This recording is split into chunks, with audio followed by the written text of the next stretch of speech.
Iarnmid orta hiarna den all nefa gur fuin kun sinna stúrin arganífere agus neart a grasta run orin cní de hort kun críocha onas gur úte hosófar ar nila bhríhir agus ar nila gní fasta agus gur tríta críoch nó for each Christ our dearna. Direct we beseech thee, O Lord, our actions by thy holy inspirations and carry them on by thy gracious assistance, that every word and work of ours may always begin from thee and by thee be happily ended through Christ our Lord. Amen.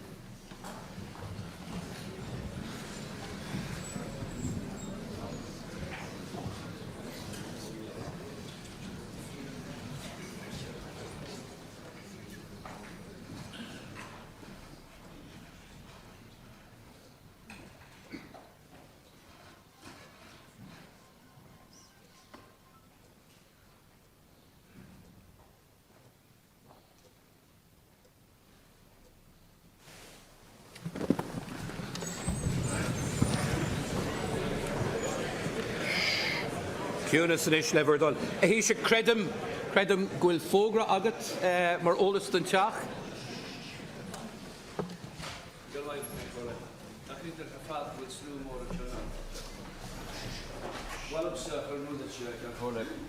Thresh ganun an Dáil Éireann go mé galach áras an Uachtaráin agus go dútha mé litir gaiire as an post seo chuig an Uachtaráin agus go mé sin go le bhaim láthrach.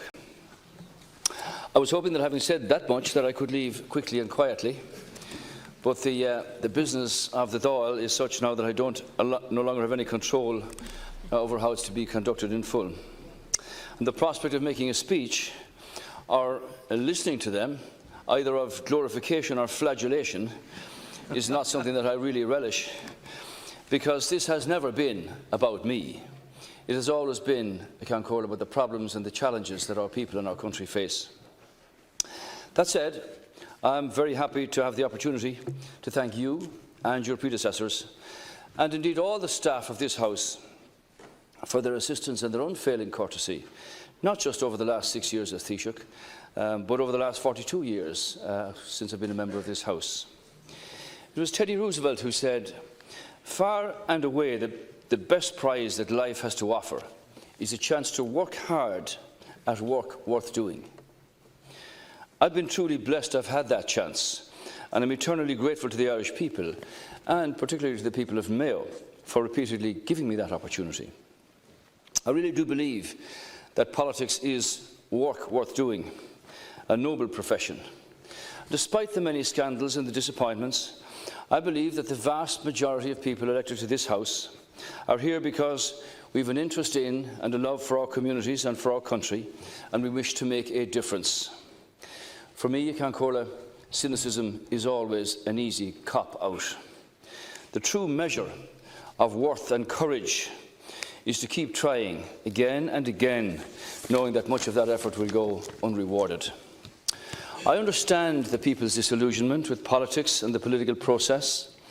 I believe that a first step towards overcoming that might be for us as politicians to treat each other with a greater degree of respect. We can argue vehemently the merits of issues or measures without questioning each other's motives or intent.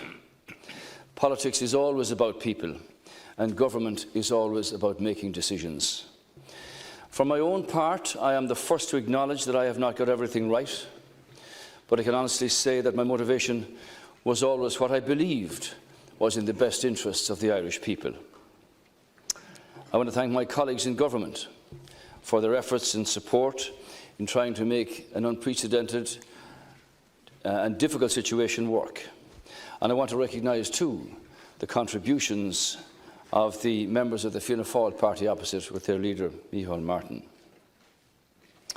It would be remiss of me not to mention the Labour Party also, for their enormous contribution to the success of the last government, and the leadership of Eamon Gilmore and Joan Burton, with the central involvement of the current leader of the Labour Party, Brendan Howlin, played a critical role in the rescue of the Irish economy. I thank you all for that. To my party colleagues, I want to say that it's been a privilege and a pleasure for having had the opportunity to lead the party for 15 years and the last 6 in government. I wish you all good health to continue the work to overcome and deal with the many challenges that lie up ahead. Actually, I passed through Strayed recently, which is the birthplace and the final resting place of Michael Davitt. And if I were to paraphrase what he said in his will to the Irish people, he said, "To all my friends, I leave kind thoughts. To others, I express my fullest forgiveness. And to Ireland, my undying prayer for absolute freedom and independence, which it has always been my ambition to achieve for her." I hope, Ceann Comhairle, that in the two governments I have led, that we made a modest contribution towards that ambition. Go to Margaret.